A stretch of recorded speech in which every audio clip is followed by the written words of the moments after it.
COVID-19 has increased inequalities across the European Union.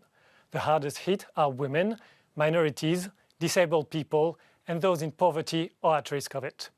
To tell us some more about these topics, which are high on this year's agenda, let's talk to the European Commissioner for Equality, Helena Dalli. Thank you for joining us. Thank you. In the European Union, women, on average, earn 14% less than men. What measures are you proposing to reduce this gap? Yes, as you rightly point out, women and minorities have been disproportionately affected by the pandemic. But as you rightly as well say, that there's this 14% gender pay gap, which needs to be addressed. Actually, it's been in the treaties since 1957, the principle of equal pay for equal work or for equal value. So it is a priority of ours to present a proposal for a directive which enables pay transparency. It seems that companies are reluctant to implement pay transparency measures. Do you envisage sanctions? I am a strong believer of social dialogue, and it is important that workers' unions, employers' unions, civil society are all on board when we make a proposal. I am sure that employers, there are some model employers who I have spoken to and who have already in place the mechanism to see that there is this pay transparency. And they report to us that their employees are very happy. So I am sure that employers, there are many employers who are already on board, and that there will be more. What about the member states? Are they willing to follow your directive, or are you ready to overcome some reluctancy from the member states? From the feedback I have up to now, there are many member states who are keen on the proposal, and I am sure. I mean, governments want to do what is best for their citizens. I am sure that governments don't want this type of discrimination to continue happening. So truly, I don't think that there should be much objection to maybe some fine-tuning, but definitely this is in the interest of all our citizens, and I am sure that governments will want to promote this. Because of the pandemic, the situation has worsened for women in the labour market, but also at home. Violence against women has increased. How can you tackle this situation? This is very true, and many member states have reported an increase in violence against women.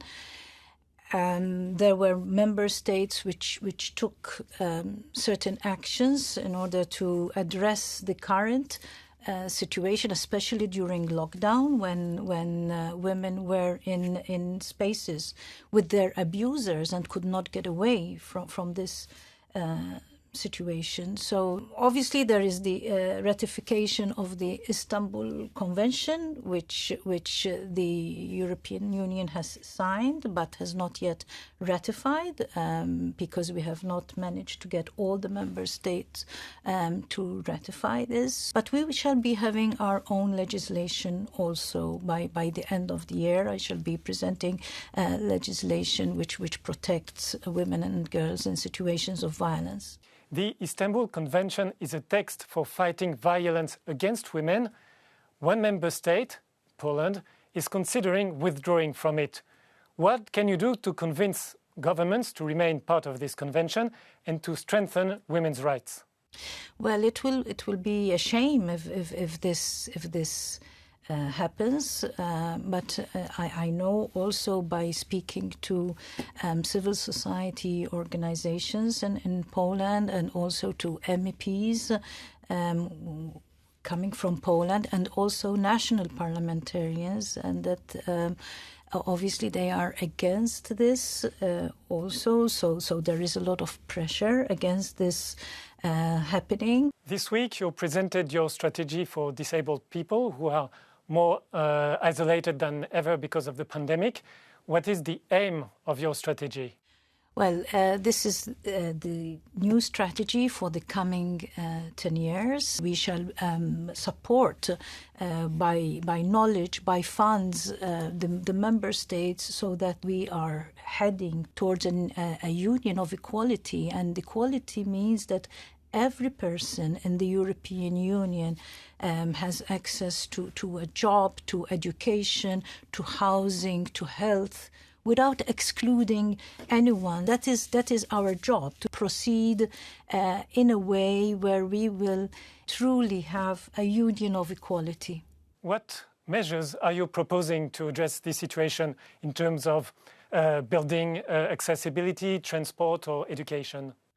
Well, accessibility, we are speaking, for instance, of an accessibility card. We've held a pilot project in 8 member states, and we are aiming to extrapolate this to all member states so that it will help. I mean, there is freedom of movement, but if you have a disability and you are planning to go to a member state which doesn't recognize certain aspects of your rights, then there we must have this common accessibility card. So this will help persons with disabilities to travel more freely, for instance. Some bit of your strategy look like the previous European strategy.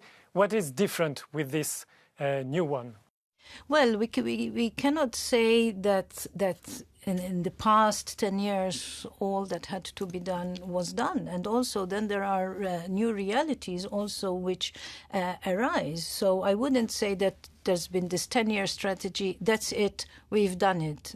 No, we that is why we have another strategy for the coming 10 years, so that we keep up the pressure also on member states, so that they can improve on what they have already done. There is always room for improvement. So it's never the end.